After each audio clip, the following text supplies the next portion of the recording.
So you got a smartphone, or you have a tablet with a lot of fingerprints on it, and you like to game on either of those devices, but you hate touch controls and gyro controls. I feel you, I'm in the same boat. Well, there is a solution, well they hope it's a solution, and that is the Moga Pro. Now Moga also had another controller which is called the Moga controller, and it got mixed reviews. It was small, some people said it was awkward, some people loved it, some people hated it, but this is their revision. This is the Moga controller, and let's take a look at it.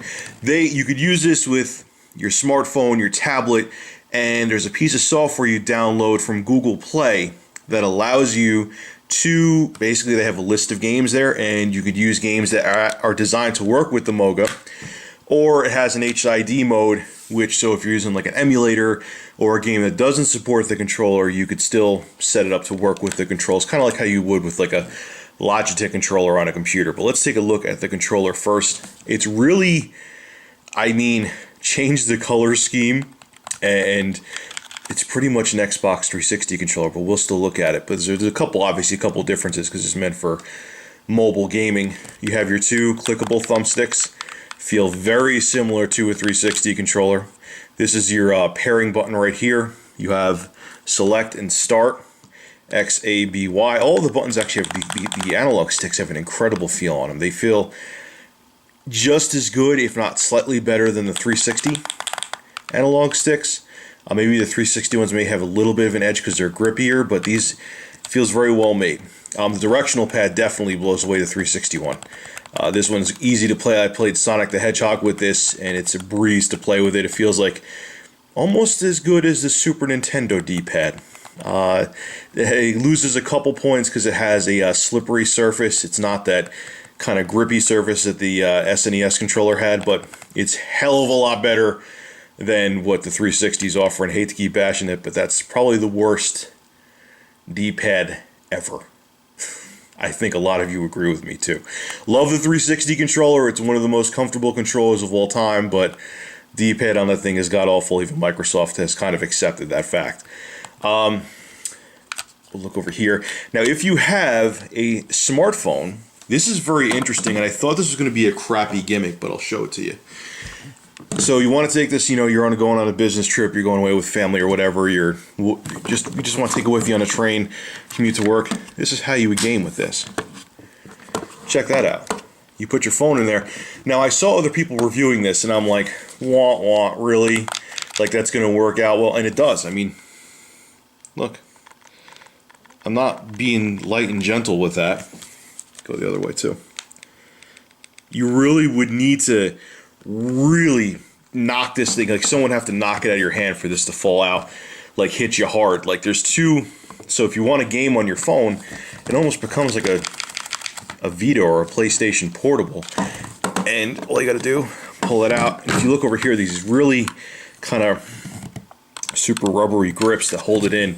I thought that was gonna suck. It really doesn't. My only concern is what they're doing is they have like a really tense spring here that clamps this together, and how long will that hold up? I'm not going to wait a year to review this thing. I got it about a week and a half ago. I'm not going to wait a year to review this thing to see how it holds up. That would be my only concern with that. But as of now, out of the box, it holds my fairly heavy HTC Evo V pretty well. So, and the top of it's very adjustable too. So if you have a Samsung Galaxy Note 2, it should work. If anyone has a Moga Pro and a Note 2, let me know in the comments section below if it works or not. But around the back, you have analog triggers. Nintendo, you should take notes. Look, an Android smartphone and tablet controller has analog triggers and bumper buttons. One thing I like about these bumper buttons as much as I do about the 360 ones is my hand has to kind of flex to be comfortable on them. Maybe because I have funky gorilla hands, but it's just a little minor gripe. It's pretty comfortable still, though. And again, analog triggers. The good thing about it is when you play games like Modern Combat 4, it feels like you're playing, obviously the graphics aren't on the same level, but it feels like you're playing Call of Duty. And with this controller, they did a really damn good job designing it. I really can't complain about the ergonomics and feel and the build quality of the controller. Also, too, what's cool, has built-in battery, has a lithium-ion battery. And with this, you have a micro USB to charge it. So all you gotta do is once you're done playing. And the batteries, I think I've charged this once in the past week I've used it. So I can't give you an hour amount because I've used it a decent amount, but you won't have to charge it that long. You won't have to charge it that many times. It's gonna last you a while. My only beef with anything with built-in batteries is that once the battery goes, this becomes a piece of plastic. You know, people knock Microsoft for still using AA's with the Xbox One, but guess what? When the batteries go bad, you can just buy new ones. When the batteries go bad in this, you have a paperweight. Just got to tell you how it is, man. That's why I don't like built-in batteries. But anyway, overall feel of the controller, very impressed. It's a complete 180. What I've been told, I should say, because I haven't used the original, but it's a complete 180 from the original Moga controller, and it's comfortable. I've gamed with it for hours, and very happy with the feel of it. It feels like a controller that would come with one of the big 3 consoles. They did a very good job. All right, so let's take a look at the software now, and let's take a look at some games. Now, it's going to be captured off my screen. My Hauppauge HD PVR2 is still out of commission, and I can't capture tablet or smartphone gameplay with my Live Gamer portable. So it's going to be a little rough around the edges, the gameplay footage, but you'll get the gist of it. I also forgot to mention before, there's another cool accessory and one that you need that the Moga Pro comes with. Comes with the micro HDMI cord to charge it from your computer, the controller, and it also comes with a tablet stand. All you have to do is plop your tablet on, which I did backwards, but you'll get the point, and it rests right on the stand, so you can play games on the stand. I even use this just to charge my tablet. It's that sturdy. That was a smart move for them to include that. So it kind of turns your tablet, your 7 or 10 inch tablet, into like a mini game console wherever you go. All right, let's show the Moga controller being used with some games and see how it actually handles when you use it with your tablet. Okay, so I have my lights off to make the mood more romantic. Now, what you have to do, the nice thing, usually, you can see my bearded face right there. The nice thing usually is that once you initially set up your Moga, it automatically connects via Bluetooth. The downside is, and one thing I have to complain about, is it takes forever, man. But anyway, we'll go to the Moga Pivot app so you can look at it. Come on, Betsy. All right, there we go. So let's see, maybe I need to set it up quicker here. All right, Moga's blinking, it's ready, the green light's on. And I'm actually going to keep this in the review so you see how long it is to get it going. This is probably my only major beef. I have like 1 or 2 other ones with the Moga, is that it takes very long to sync up with whatever mobile device you're using. There we go. Okay. So that took about, let's say, 25 seconds. Still, you know, I mean, I have a Bluetooth keyboard I hook up to my tablet, and it takes no time at all. So anyway, this is the Moga Pivot app, which you could download right off of Google Play. I keep on just wanting to say iTunes, and this actually isn't compatible with Apple products as of yet. I don't know, maybe that might change, but it shows you all the games that you can get. There's actually a decent amount of games that work right out of the box with the Moga Pro controller, so they're set up to work right with it. Dead Trigger works great, Conduit HD does. Modern Combat 4, we'll talk about that in a second. Sonic 1 works fantastic. Well, a lot of these games work very well.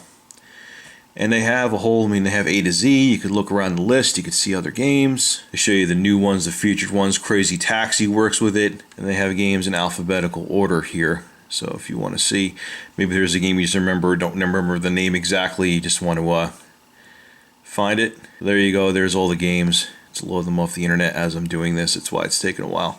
Virtua Tennis, Wild Blood, tons of different games. Shadowgun, the Shadowgun Online works with it.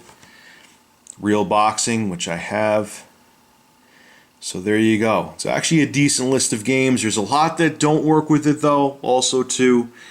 But the nice thing, like I said, is they have an HID mode, so games that aren't compatible out of the box with the Moga Pro, you can just, you know, set up the controls to work with it. So like I said, if you want to download a emulator, you could set it up to work with the Moga Pro.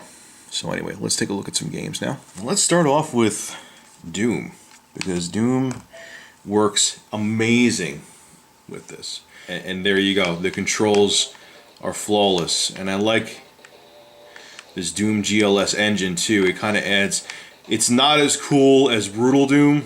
I don't think any first-person shooter in the world is as cool as Brutal Doom, but they added some dynamic lighting effects, you know, more blood, things like that. So if you're a Doom head, which I am, and you want to play it on your tablet, especially now with the Moga Pro, this game works flawlessly with it. The only thing I could say about the Doom GLS engine is that it locks up once in a while. It has obviously nothing to do with the controller, but the nice thing about it is that, like, you literally pick up on the frame you left off at, so even if the game does lock up on you, no big deal. Like I said, look at the water effects. You see the reflection and everything? It's pretty badass what they did with this. But anyway, this game works perfect. Let's go on to the next one. And I'm playing Sonic the Hedgehog with the Moga Pro. This actually runs really good. One thing I could say about this game is that it seems when you get farther away, I'm not too far away from the tablet now, or maybe it was because I was going through HDMI. Now I'm not noticing it, but there was a little bit of lag, like say I hooked up my tablet via HDMI to my flat screen. I noticed some lag, but here I'm not noticing it at all, so I have a feeling it had to do with me using HDMI. But yeah, this runs great. There's no lag right now. I feel like and like I said, the D-pad on the Moga Pro is really damn good. So yeah, I have no complaints about this. So if you want to play Sonic on the go with a Moga Pro, you can't get any better than this, unless you had a Sega Genesis in front of you. All right, so this is Modern Combat 4, and this game is a mixed bag with the Moga Pro. And I'm going to try to explain it as I'm playing and probably going to get my ass kicked. Now, it's going to sound like I'm going to say something that's very duh, but you would have to play it to understand what I'm saying. This game is terribly optimized for Tegra 3. As a matter of fact, until like a month ago, I couldn't even get this game.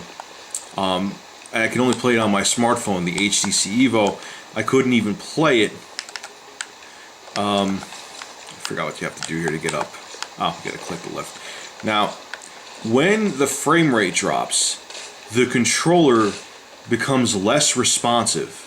Now that sounds like something obvious, but no. Like when you play a game on the PC and the frame rate drops, you're still moving just as fast, the controls are just as fast, you're just not seeing, it's not as smooth. This, like, your turn, the time you take for you to turn is a lot.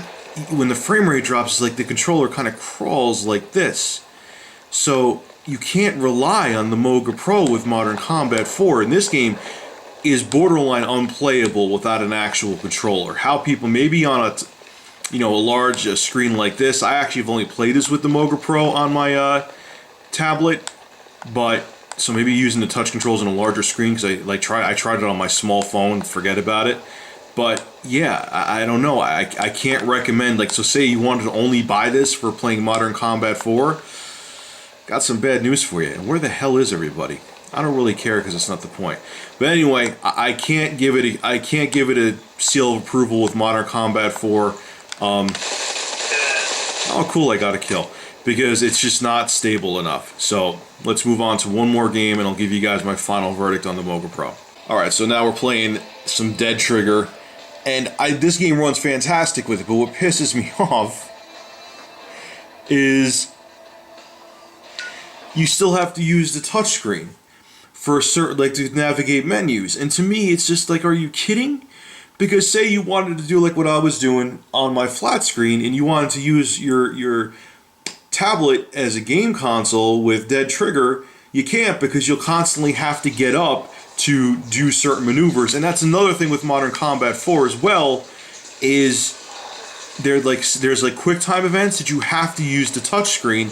So it kind of defeats the purpose of having the controller.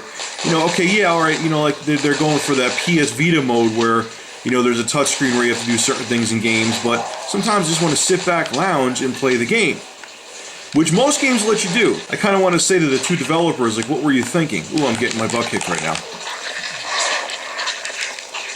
And I got bit. See, that's what I'm saying. I had to use a touchscreen again. See that? Like, I don't know what the developers of Dead Trigger were thinking. But besides that, the game controls flawlessly with the Moga Pro. I mean, this is... I can never picture going back and playing this game with touch controls again. I did not like...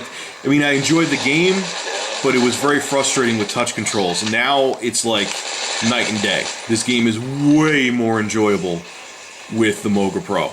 So, I can't... For this one, minus those couple things I just mentioned, it works beautifully. I just wish they would make an update where all the QuickTime events and the menu screen worked with the Moga Pro, because that just, to me, is ridiculous. So anyway, guys, time to give you my final verdict, and let's see what I think of the Moga Pro as a whole. So the Moga Pro, it's comfortable. When it works right with games, which most it does, I have to say, it's phenomenal. I feel like I'm using an Xbox 360 controller, and to developers that actually implemented this right, there's my golf clap for you. I applaud you, because it makes the gameplay experience 10 times better to use with an actual controller. But here's where I kind of have to call out Google for a second. I wish that Google would kind of, because hands down, from what I've been hearing and from my personal experience, this is a phenomenal controller, and Moga Pro, or Moga in general, seems to be the most popular company. I wish Google would go to Moga and say, hey, we're going to make your controller the standard. And then Google go to developers and say, hey, the games that you make have to be compatible with this controller. And it would make the game market blow up.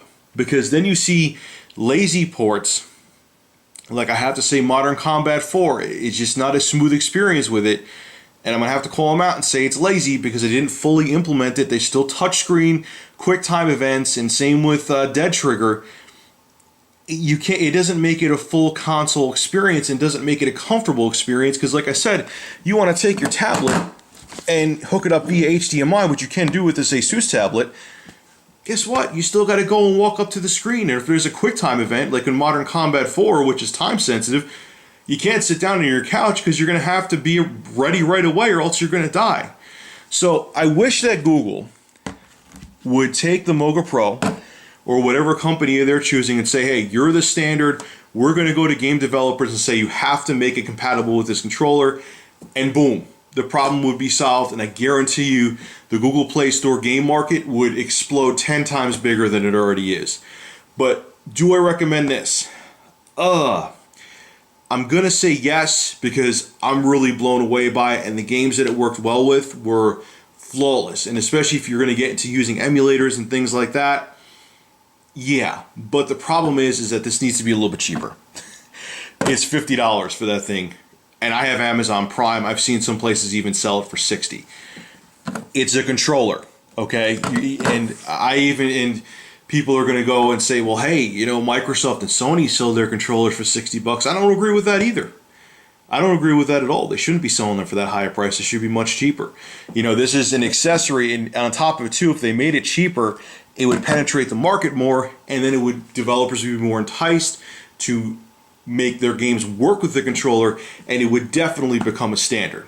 So, yes, I do recommend it, but I also recommend to Moga to drop down the price $10, because that is a little high for a gaming controller for a smartphone or tablet.